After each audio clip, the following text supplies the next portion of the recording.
প্রধান উপদেষ্টা প্রফেসর মোহাম্মদ ইউনূস জানিয়েছেন, গুরুতর আহত শরীফ ওসমান হাদির সর্বোত্তম চিকিৎসা নিশ্চিতে সরকারের পক্ষ থেকে ব্যবস্থা নেওয়া হচ্ছে।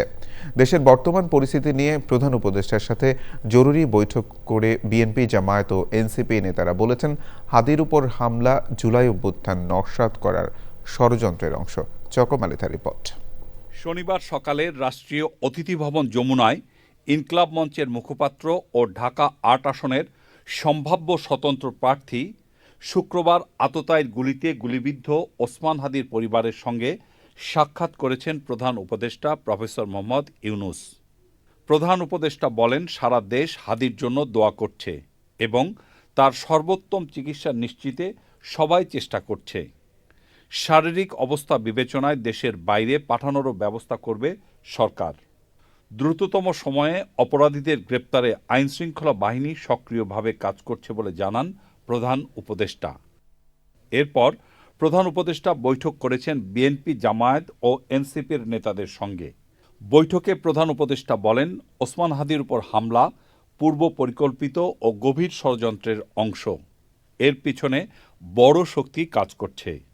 সব অপচেষ্টা রুখে দিতে রাজনৈতিক দলগুলোকে ঐক্যবদ্ধ থাকার আহ্বান জানান প্রধান উপদেষ্টা। বৈঠক শেষে বেরিয়ে সাংবাদিকদের সাথে কথা বলেন নেতারা।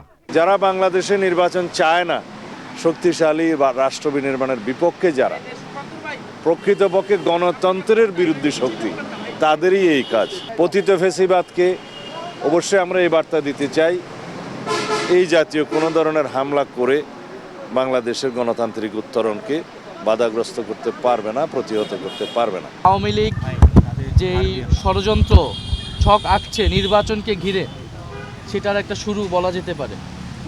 ফলে এই ধরনের পরিবেশকে আমরা কিভাবে একত্রে মোকাবেলা করব এবং সেটার জন্য যেই ফ্যাসিবাদ বিরোধী জাতীয় ঐক্য প্রয়োজন, সেটা যাতে অটুট থাকে।